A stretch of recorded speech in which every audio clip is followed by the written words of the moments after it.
What's up, boys and girls? Welcome to another episode of Walk On Wisdom, where I, Michael Chandler, your host, try to field y'all's questions that you sent into podcast at michaelchandler.com. Your hard-hitting questions, your deeper questions, questions about life, questions about struggles, questions about how do we become better? How do we go from where we are today to where we want to go? Looking past the mistakes of our past, the stories that we told ourselves, the lies that we were told, the lies that we told ourselves, the lies and stories that we have been living that are not living up to our full potential. I by no means am an expert at anything or claim to be an expert at anything. I appreciate you guys trusting me with your questions. And if you get any value out of this, share it with your friends. And if this is your first time here, welcome. We are happy to have you. And if you haven't sent in any questions, send them on in to podcast@michaelchandler.com. First question comes from Isaac. Hey, Mike, just want to say you're a huge inspiration to me as a teenager. So my question is 15 too late to start wrestling? Because I feel like wrestling is a great base for MMA, which is what I want to do. God bless you and your family, and I'll see you at the top. Well, Isaac, 15 is definitely not too late to start wrestling. 15 would put you right around sophomore in college. A sophomore in high school. If you, as you said, your goal is to do MMA, and I do think, and obviously I'm very biased, but I do think that wrestling is the best base for mixed martial arts. I think it's the best base for anything in life. I think wrestlers are vastly more equipped for the vicissitudes and the ups and downs and series of tough seasons that we go through in life, because what the sport of wrestling teaches you is not just how to pick a guy up and put him down, not just how to get takedowns and get great cardio and be strong and fast and athletic and compete one-on-one. What it does is it shapes you and molds you and galvanizes you mentally, galvanizes your heart in a good way, your heart in the sense of having heart in competition. It forges you into a happier, healthier, and harder to kill human being. So I love the sport of wrestling. I do not think 15 is too late. I think you can start at any time. It's never too late to start wrestling, especially if you want to be a mixed martial artist at 15 years old. Where we're at right now, you're toward the end of the year, end of the school year. Wrestling season is already over. So make sure you find a wrestling club in your local area, or wrestling practices at an MMA gym, which I would not suggest as much as I would an actual high school wrestling team, or a club wrestling team over the summer, because you want to be around real wrestlers. A lot of times there's quote unquote wrestling practices at MMA gyms, but it's just a bunch of guys who don't know how to wrestle, coaching other guys who don't know how to wrestle, wrestling with guys who don't know how to wrestle. So at your age, still having 2 years left in high school, I would join your local wrestling team. Join your high school wrestling team.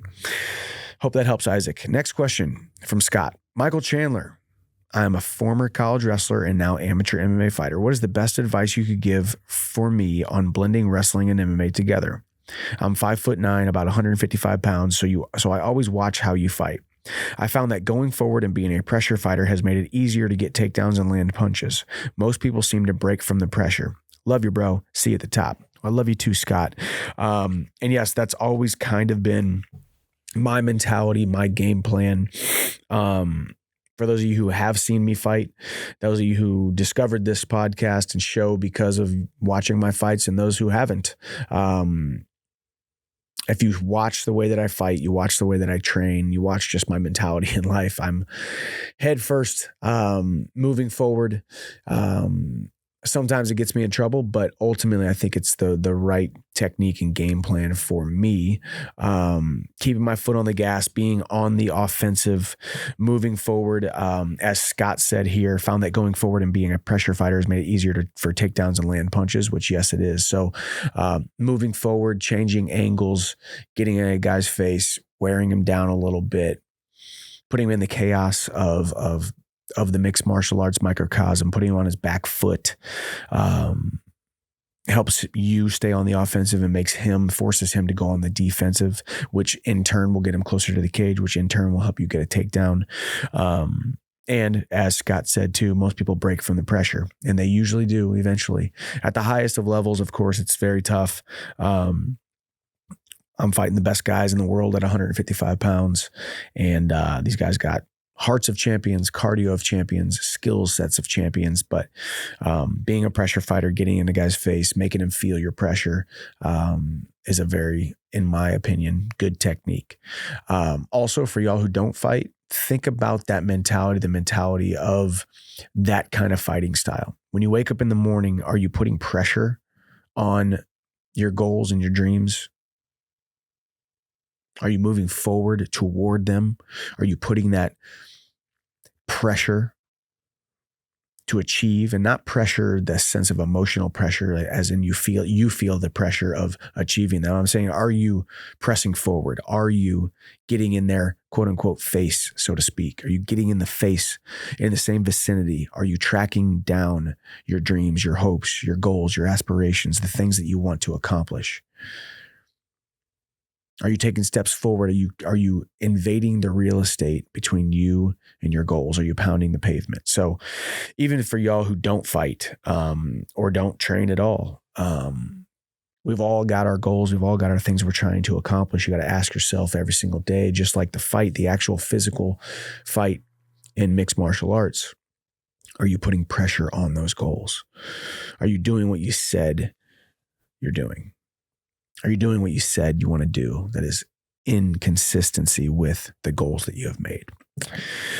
Good question, Scott. Thank you.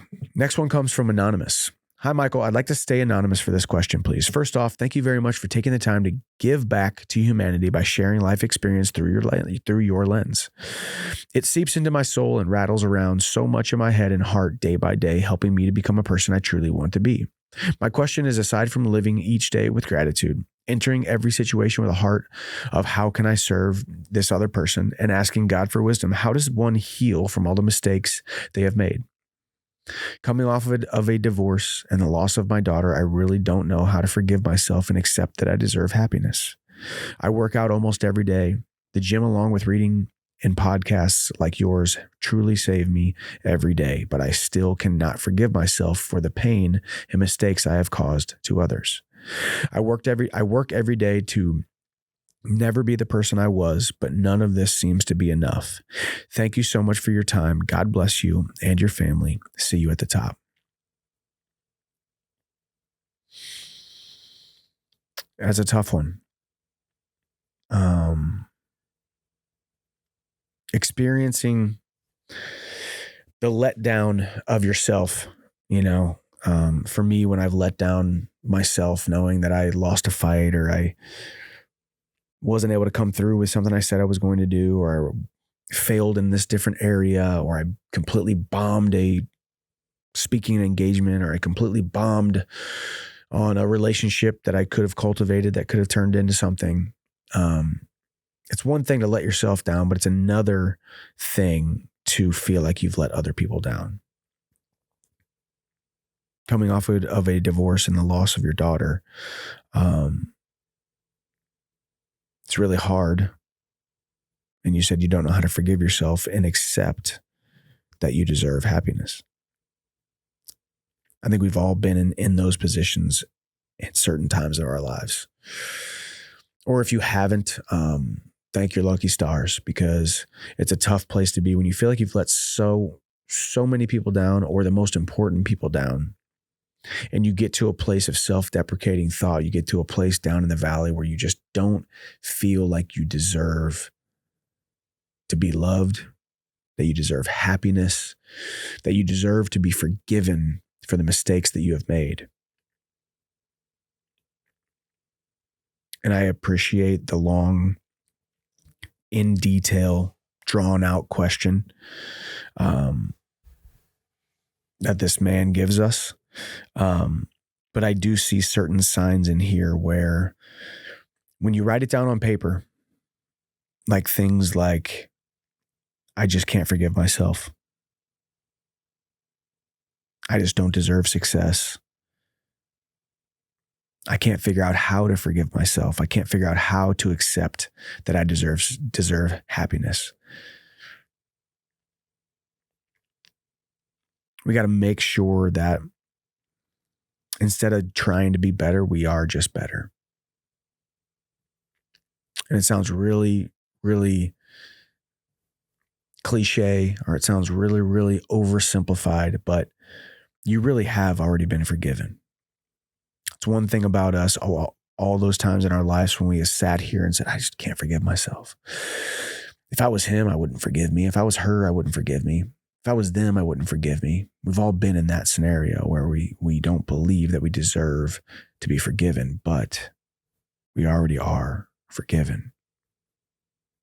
As soon as the mistake was made, as soon as the heart was broken, as soon as the setback happened, as soon as we let them down, we were already forgiven.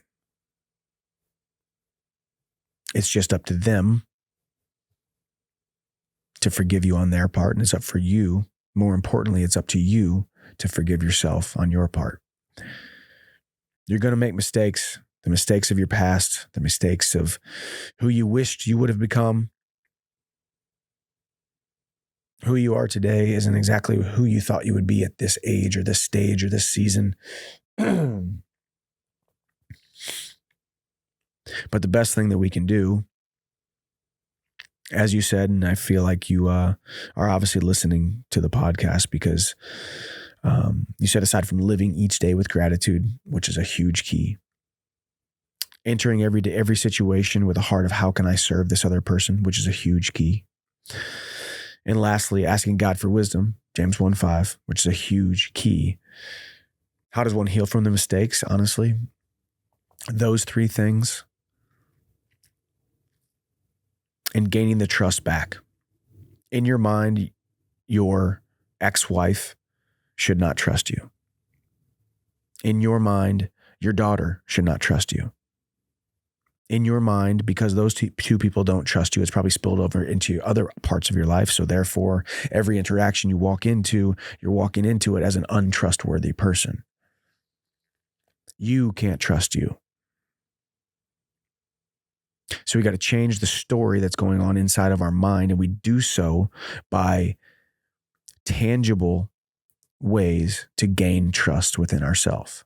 So aside from those three things, writing down 2, 3, 4, 5 things that we can do every single day to start gaining more and more trust, because he who can be trusted with a little can then be trusted with more and more and more, and eventually be trusted with a lot. Be trusted with a relationship that you probably don't feel like you deserve at this point. Be trusted to rekindle the relationship with your daughter that you probably don't feel like you deserve at this point.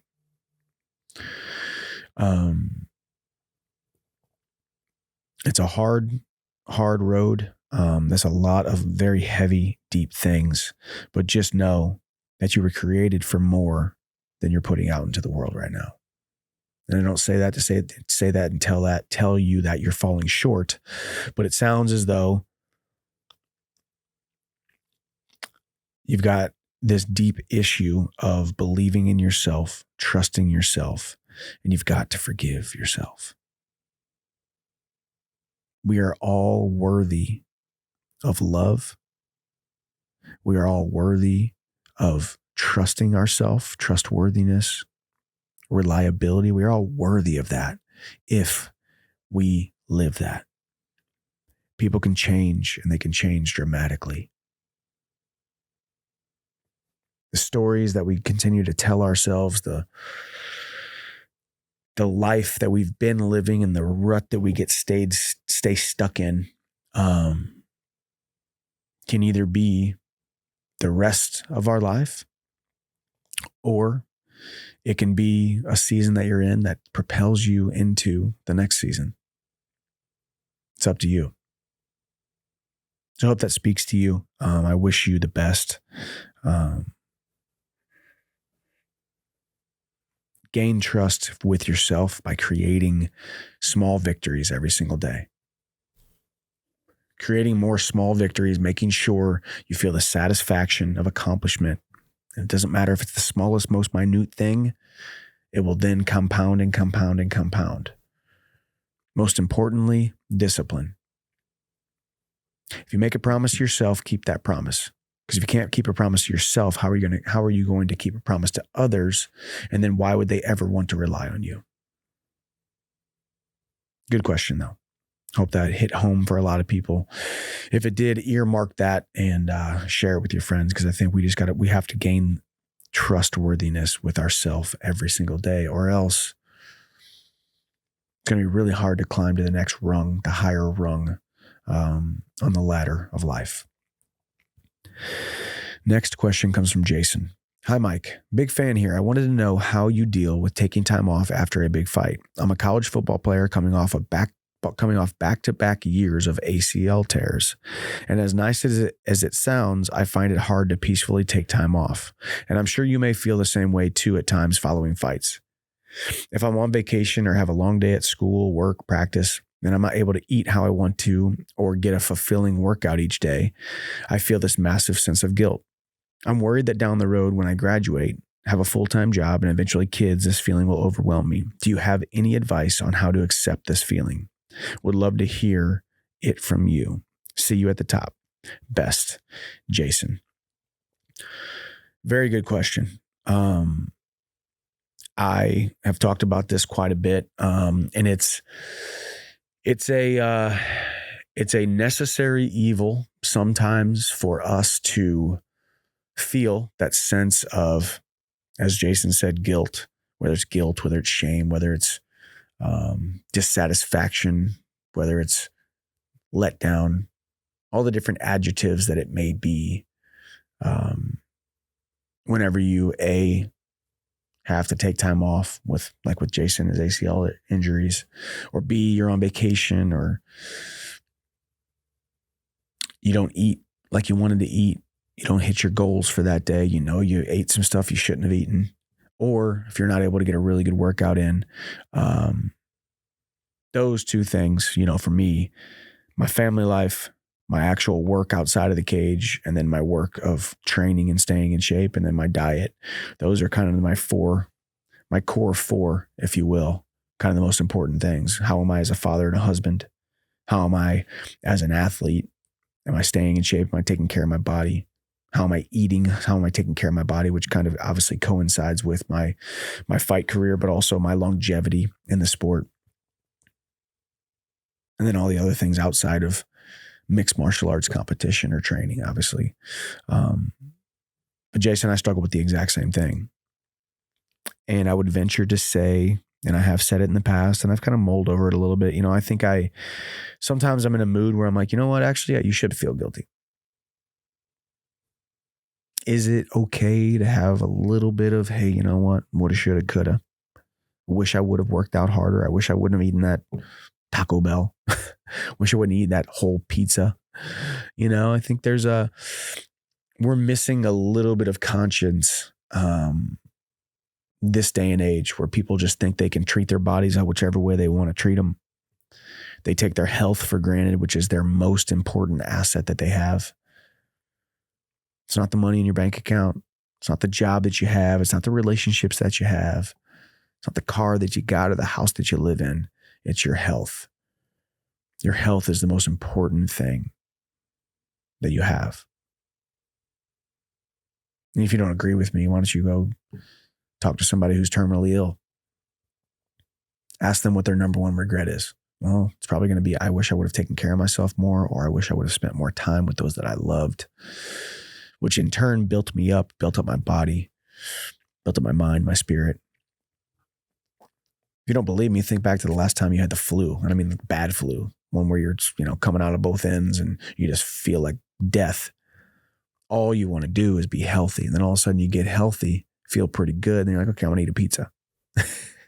I'm not going to take supplements. I'm not going to sleep well. I'm not going to work out, go for a walk, get some sun. All these different things that you can do, probably need to do, but maybe you don't want to do. So therefore you don't do them. In life, it's all about what you need to do, not what you want to do. But anyways, I digress, Jason. I kind of go back and forth on this. I think there is a healthy amount of, I don't like to use the G word, guilt, shame. I don't think those are from above. I don't think God wants us to feel those things. But I think it's okay to have a healthy realistic conscience that says, you know what? I failed today on my diet. I'm not mad at myself.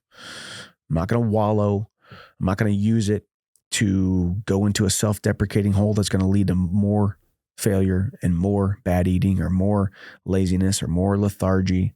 I'm going to use it as a motivator. I'm going to write it down and say, hey, tomorrow I will work out and tomorrow I will have 2 meals, 3 meals that are nice and healthy.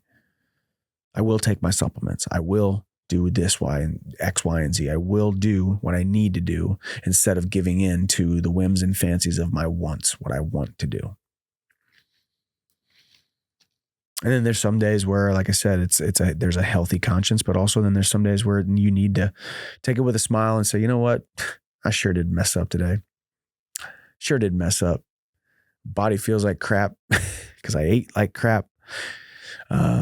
Didn't work out, or I failed here, I failed there. Show yourself some grace. Yesterday really did end last night, and today is a new day, and you are a new creation. Tonight, the sun will set on a day that might have felt like a failure in a lot of ways, but the good thing is you got 24 hours again. You got another sun coming up tomorrow, and you get another opportunity. Thank you for the question, Jason. Show yourself some grace, continue to trod forward and move forward, and continue to find the best version of yourself. And best of luck in your football career, as well as your knee surgeries. Next question comes from Diallo, Diallo, Diallo. What's up, champ? First off, I got to say I'm a huge fan. What really drew me into watching you is the humble way you hold yourself. I'm not really a fan of that big personality, two-faced stuff. It really feels like you always keep it real. When I was little, I dreamed of being in the UFC, and I trained for quite a few years in a couple gyms plus some wrestling. I went through some serious trauma and found drugs, which killed all motivation I had of doing anything. I wasted a lot of time not training or doing anything. At 25, I've recently found a lot of motivation, not just to get into great shape again, but to fight. Do you think I should give MMA a shot since I feel so strongly called to it? Or do you think it's too late for me? Thank you again. Always rooting for you. Diallo, it's a tough question because I have no idea how tough you are, how athletic you are, how skilled you are, how strong you are. So I'd like to address the drug scenario, finding drug and it killed all your motivation. That's a tough place to be in. But the good thing is it sounds like you have since given that up and living a clean, hopefully drug-free life. At 25, I get this question a lot. Hey, is 25 too late to start mixed martial arts? Is 18 too late to start mixed martial arts? Is 30? I always bring up Daniel Cormier. Daniel Cormier was 30 when he started mixed martial arts. Now, granted, he was on an Olympic team, Olympic alternate, world-class wrestler, competed since he was 5 years old in the sport of wrestling, which is similar. It's hand-to-hand combat. It's body mechanics. It's body awareness. It's strength. It's speed. It's quickness. So it's a hard question to answer, Diallo. But I would say you got to be realistic about where you are, 25 years old. It's time to have a job, have a steady job, unless you have the means to not have a job and just go into MMA. But MMA is not going to pay the bills for quite a while. First of all, you got to get some training in. You got to be good enough to get a couple amateur fights. Then you got to get a couple pro fights, which you're going to make a couple $100 on those pro fights. So you're going to need to have a job, whether it be a job at the gym, whether it be working 9 to 5, but training at 5 a.m. or training at 7 p.m. or whatever time it is. So long days.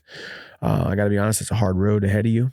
But if you have a job that pays the bills, or you have a job with good flexible schedule, that would be the best option for you. I don't think 25 is too late to start. It just depends on how skilled you are, what your background is, how tough you are, and how much you actually want it. But stay drug free. Stay away from that stuff. Stay away from those people. Stay away from those things. Stay away from those places that might have you fall into that trap. And that goes with everybody, not just Diallo. We all know right from wrong. We all know the people that are bad influences. We all know the things that make us feel a certain way. We all know the things that we engage in, the activities that we engage in that eventually make us feel like crap and bring up regret, make us feel like a sense of failure. Stay away from those things. Thank you, Diallo. Next question comes from Sebastian. Awesome to be able to, hi, Michael. Awesome to be able to connect with you like this. Love your fight game and your faith mindset. Great stuff, man. How do I stay true to myself and my faith, keeping focus on what matters, family, faith, and friends, while aspiring to accomplish something great? Knowing that you have achieved this yourself, I feel you are the right person to ask, coming from a 22-year-old who looks up to you. All the best with the pod, man. Sebastian. Well, Sebastian, thank you for the kind words, and also thank you for the believing that I have achieved this myself, because I feel like I'm failing at it often. So I think staying true to yourself for me has always been pretty easy. It's very important for me to be authentically me, be the man that I show up as, be the man that I say that I am, be the man that that other people deserve to be around. If I say I'm going to do something, I want to do it. If I sign on the dotted line, I'm going to do it. If I don't, I say thank you for your patience, or please forgive me. I try to admit when I'm wrong. So staying true to myself has always kind of been easy, but also keeping focus on what really matters for me. As Sebastian said, family, faith, and friends. That has always been easy for me as well, because ultimately the friends will fade. Some will be fair weather friends, and some will be in and out of your life. Some will be, longer, maybe even lifelong. Faith is obviously important. It's what keeps me grounded. It's what keeps me headed toward my true north. But ultimately, my family is what I'm fighting for, who I'm fighting for. When I travel and have to leave and go do appearances or go do signings or go do speaking engagements or go do all these different things, it's a means to an end in order to pave the way and provide for my family. So for me, it's always been pretty easy, especially once I have become a father. My wife she's an independent career woman. Quite frankly, she probably doesn't even need me. She'd be just fine without me. I kind of joke about that. We always want to believe that they would be lost without us, but my wife is a survivor, and she's an awesome woman, an independent woman. And I will be nothing without her. And I feel like she would be, nothing without me for the love that we give to each other and provide for each other. But our children, bringing children into this world, that has been the main driver and the most impactful driver that I've ever had in my entire life. Knowing now that every single decision I make will provide for, inspire, take care of, lead them, serve them, my two boys. That's been the most impactful part of my growth as a human being. So staying true to yourself, and I'd be lying to say I wasn't 100% true to myself all the time. Whether you're lying to yourself, whether you're moving the truth to make sure you don't hurt someone's feelings, whether you keep your mouth closed and don't stand up for what you truly believe in, whether you acted in a way that was different than you wanted to act. Authenticity is doing what you say or doing what you feel called to do.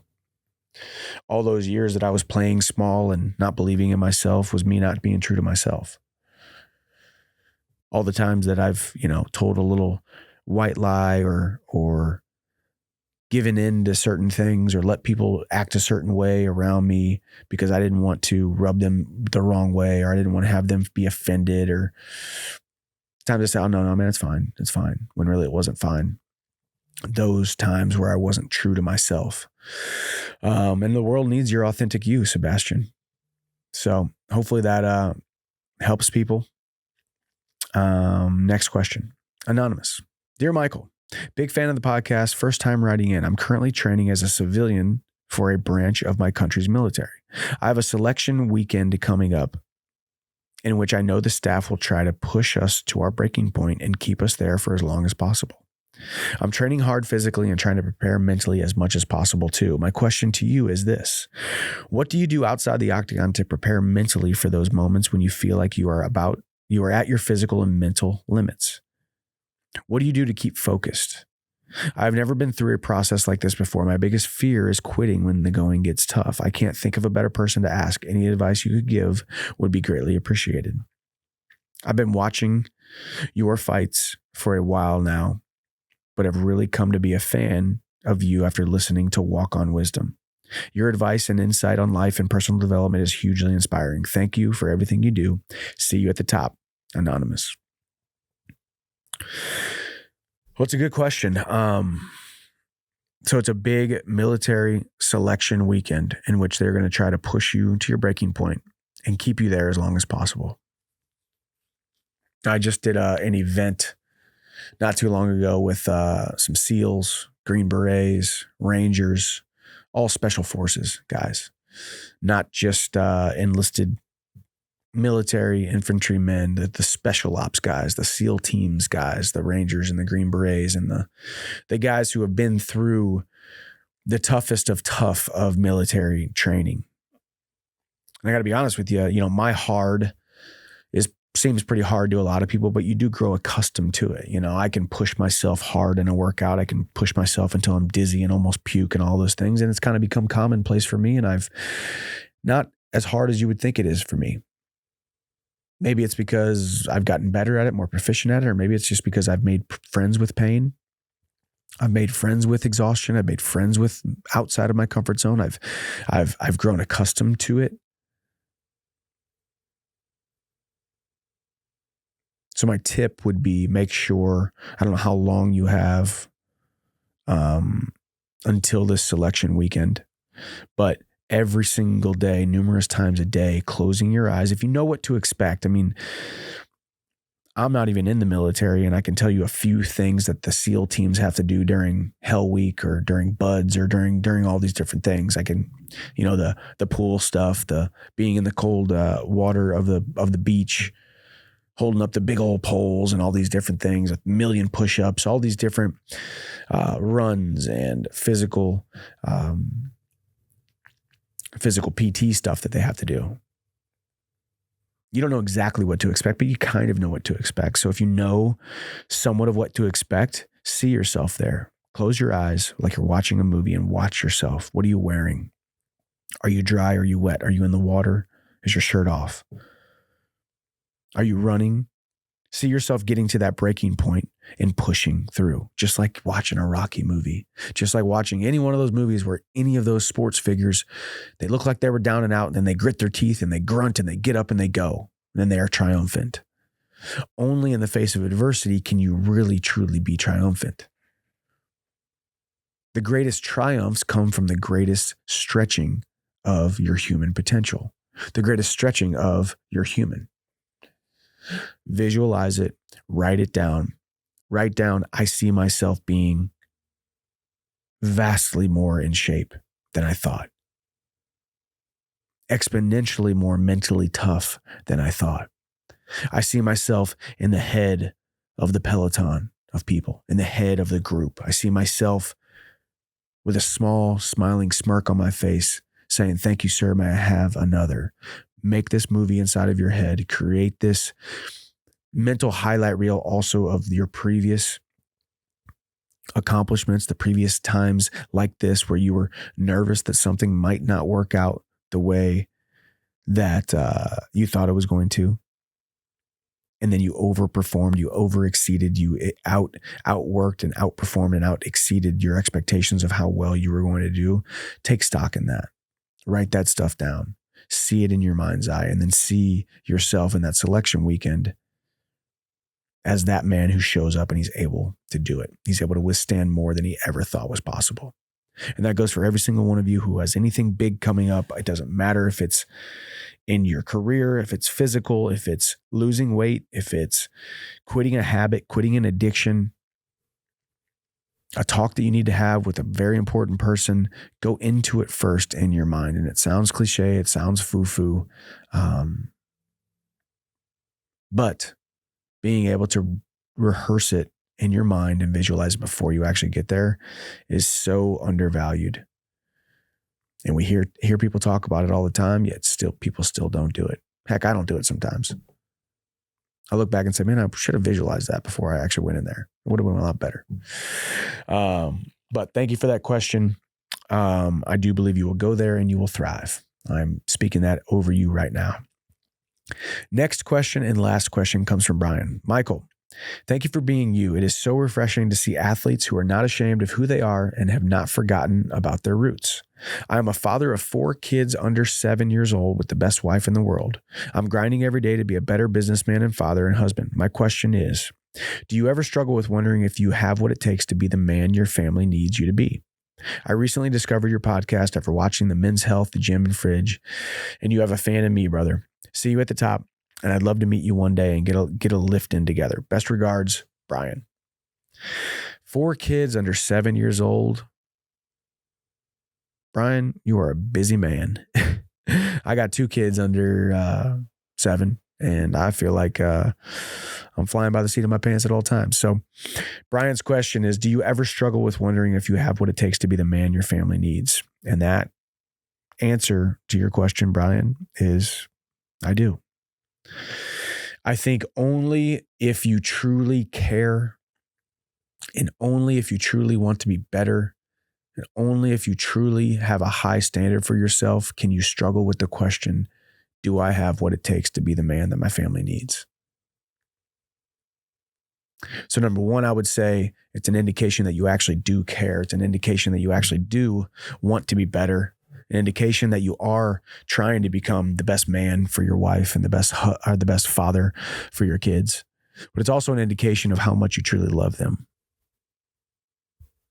I think just as I've talked about my experience on The Ultimate Fighter, I loved those guys so much and I felt like their future was in my hands. It made me care so much because I cared so much about them and their success and their future. You take that times 1,000,000 and that's what I want for my children. That's what I want for my wife. So it's an indication not only that you want to be better, you have a high standard for yourself, for which I would love to pat you on the back through the microphone. And also you should be patting yourself on the back because ultimately as men, it's easy to be a wandering generality here on earth, but we need to be a meaningful, specific. What we're doing needs to be meaningful. Who we are becoming needs to be meaningful. The life that we are creating needs to be meaningful. And as I said too, it's also an indication that you love the heck out of your kids and love the heck out of your wife, Brian. Because I feel that same thing. I love them so dang much that I'm so sometimes afraid that I'm not going to live up to it. But one thing I say too about being a dad, and I've said this previously, but take yourself back to when you're 6 years old. You're playing cowboys and Indians, or you're playing G.I. Joes, or you're playing Superman or Batman or one of these superhero type of things, right? We always wanted to be a superhero. Most little boys, that's what we wanted to do. We wanted to be a commando and have everybody look at us and be in awe. Be a superhero and save the day. Be a superhero where you walk into a room, everybody goes, oh my gosh, look at that guy. Yet you are a superhuman, superhero to those children. When you walk through the door, when you walk through the threshold of your house, the way that they look at you is the same way that you wanted to be looked at when you were 6 years old and you wanted to be Superman. Being a father is the most important role I think that we will ever have in our entire life. And the decay of Western society hinges upon men not being men and men not stepping up as fathers and men not stepping up as husbands.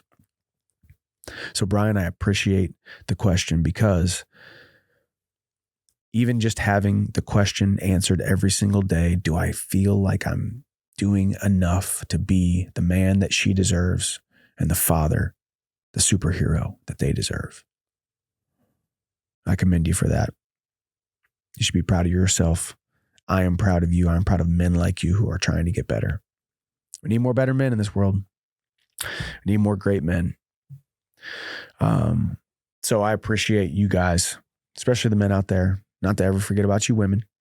You women are the glue that holds us all together. Let's be honest. My wife is the glue that holds this family together. Let's be honest. But obviously that was a question from a man talking about being a father, being a husband.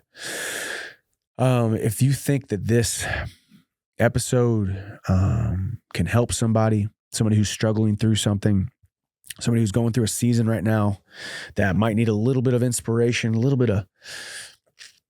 bit of direction, speaking into their life, make sure you share it with them.